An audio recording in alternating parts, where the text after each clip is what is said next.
Hi friends, இந்த மாதிரி ப்ளவுஸில் பேக்கில் எப்படி ஜிப் வைக்கிறது அப்படின்னு தான் பார்க்க போகிறோம். அதுக்கு வந்து நம்மளோட மெயின் ஃபேப்ரிக் எடுத்துக்கோங்க, ப்ளஸ் ஓப்பனபிள் ஜிப் எடுத்துக்கோங்க. அது கீழே வந்து 1/2 இன்ச் நான் சீம் அலவன்ஸ் வந்து ஃபஸ்ட்டு மார்க் பண்ணிக்கிறேன். ஜிப்பை வந்து ராங் சைடு வந்து நம்மளை பார்த்து இருக்க மாதிரி வச்சுக்கோங்க. வச்சுட்டு ஃபஸ்ட்டு பின் பண்ணிவிட்டு நம்ம தைக்க ஸ்டார்ட் பண்ணலாம். இப்போ நம்ம ஃபஸ்ட்டு ஒரு தையல் போட்டு எடுத்துக்கோங்க. அடுத்து பின்னை ரிமூவ் பண்ணிவிட்டு நமக்கு ஒட்டி ஜிப்பை ஒட்டி அந்த பல்லு இருக்குல்ல, அதை ஒட்டி நம்ம இன்னொரு தையல் போடுவோம். அப்போ ஈஸியாக இருக்கும். இப்போ நான் வந்து இன்னொரு ஸ்டிச்சஸ் போடுறேன் பாருங்கள். அதை ஒட்டியே வந்து இன்னொரு தையல் போட்டுக்கோங்க. ஃபஸ்ட்டு வந்து தள்ளி ஒரு தையல் போட்டோம், அதுக்கு பக்கத்தில் ஒரு தையல் போட்டிருக்கோம்.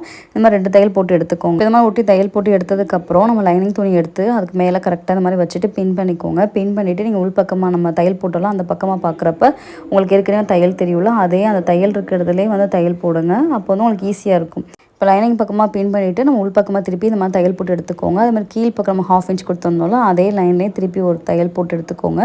தையல் போட்டுட்டு உள் பக்கமாக இருக்கிறது நீங்கள் வெளிப்பக்கமாக எடுத்து விட்டீங்க அப்படின்னா கீழ் பக்கம் வந்து ஜிப் வந்து நீட்டாக க்ளோஸ்ட் ஆயிடும். இப்போ இதே மெத்தட் வந்து நீங்கள் நெக்லைனுக்கு யூஸ் பண்ணலாம். இப்போ நெக்கில் வந்து நீங்கள் பைப்பிங் கொடுக்குறீங்க, இல்லை வந்துட்டு ஒரு காலர் கொடுக்குறீங்க அப்படின்னா நான் இப்போ பண்ணுற மெத்தட் நீங்கள் ஃபாலோ பண்ணிக்கலாம்.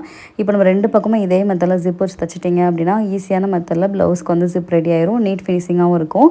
ஃப்ரண்ட்டு பேக்கு உங்களுக்கு ரெண்டுலேயுமே பார்த்தீங்கன்னாலே தெரியும், எங்கேயுமே வந்து ஸ்டிச்சஸ் தெரியாமல் நீட்டாக இருக்கும். கண்டிப்பாக ட்ரை பண்ணி பாருங்கள்.